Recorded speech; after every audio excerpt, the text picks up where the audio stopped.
Welcome back. I'll let Miriam finish the second part. Yes, the second part was, I was going to say, being aware of how much work your ministry is putting in, you know, I just feel that the impact isn't commensurate to the amount, the work that you put. It's like there's so much work you're doing, but it makes just a tiny dent, you know, in Lagos State. And I feel that maybe there's a problem with the system.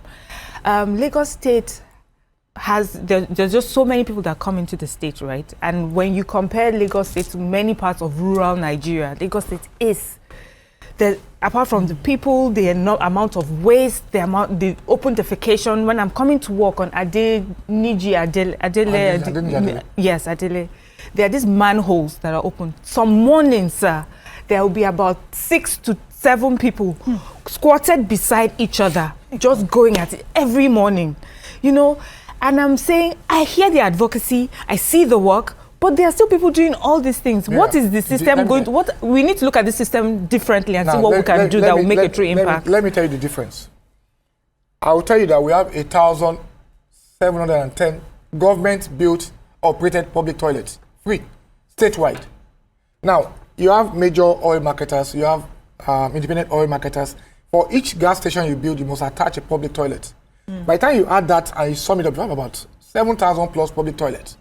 But when people have this incorrigible attitude to behave badly, you must attach consequences for bad behavior. And what we've done differently in the past 1.5 years is, for each person that openly defecates, you are arrested, you take it to a court, and you are charged, and you now say, ask to go and do a community service. Go clean up for a while.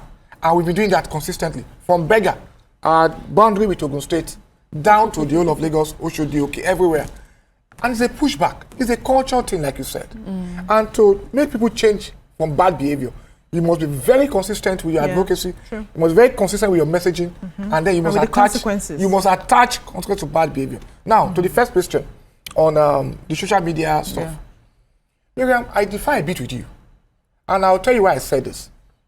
I'm a lawyer in my first life, and I still believe strongly in free speech, but every freedom that doesn't have consequences attached to bad, so when you negate it, makes you feel you are absolutely free to do anything. Social media must have a regulation.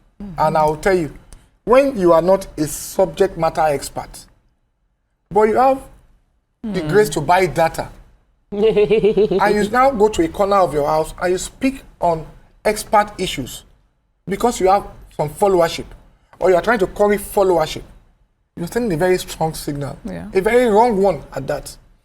When you talk about environmental issues, there's a whole gamut to talk about. So when you just pick and you just want to sensationalize, it's a very wrong thing to do. In this ecosystem, Lagos, for instance, does have about 3,577 square kilometers of land. A third of it is water. So Lagos is a small, tiny state in the country. But in all this, Lagos is housing 10% of the country's population, over 20 million. Now, that's a recipe for environmental challenges. Now look beyond that. Lagos is also below the sea level.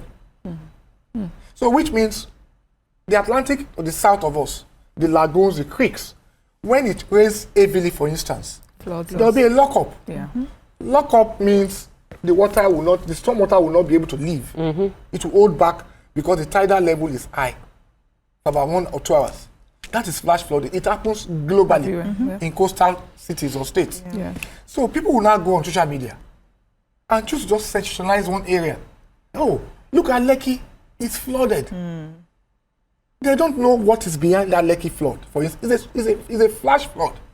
And if you are a subject matter expert, you should know better. And you say, okay, for Lagosians, this is a lock-up because the tidal level is up this period. So how do you want to engage? How do you now want to engage that kind of a person? I'm not going to say Lagos is there. It's not El Dorado yet. No. I'm the first that will admit that. But Lagos has left that beginning point. We've moved on. We are working 24 hours. We are not there yet. It's work in progress. Yes, because you said that you talked about these toilets. I know for a fact that a lot of these toilets lock their doors. Yep, Wow. they do. I've had calls to, because I pee a lot, stop my car and go into a petrol station and say, please, can I use your toilet? They give me a key. Now, can you imagine if I was not coming with my car, I was just a person walking by, I say, I need to use it. They will not open it. You won't get response. They will not. That's one. Two, now those ones that like to openly defecate, because shrine, we don't lock our own toilets. We leave our toilets open. They rather Openly defecate. Go outside. go to the canal. Why? Now, the shrine doesn't leave its toilet, it leaves its toilet open, no. I leave my Why did they do that? It's culture, it's bad behavior. What kind of culture?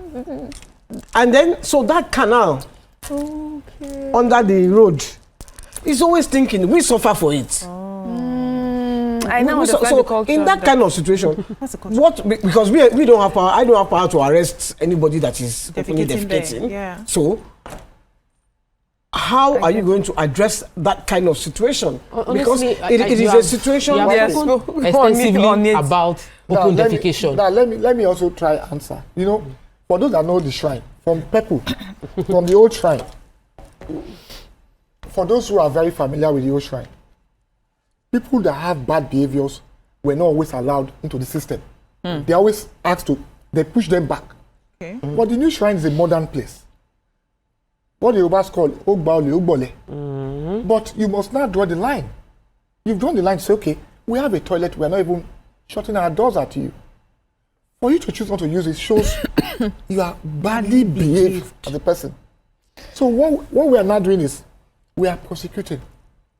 We are not just prosecuting, but we are doing the advocacy. it's not me that we prosecute No, now. it's just a matter of you. Look, it's just a matter of report. We have reported now. So we are flagging that neighborhood. And I am telling you, before we leave the studio today, our men will be around that neighborhood.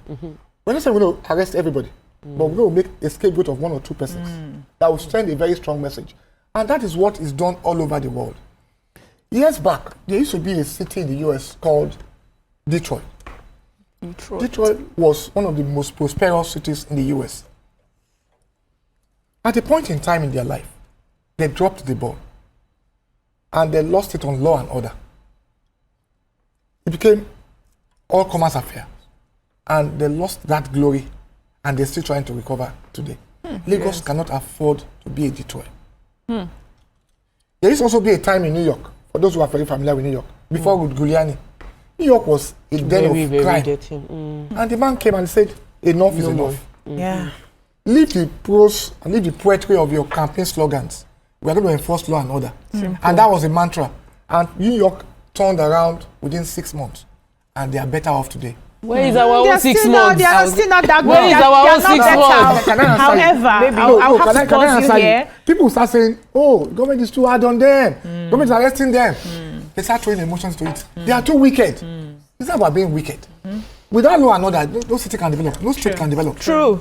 We'll take another short break. When we come back, I'll let Tokunbo ask her question. Stay with us. We'll be right back.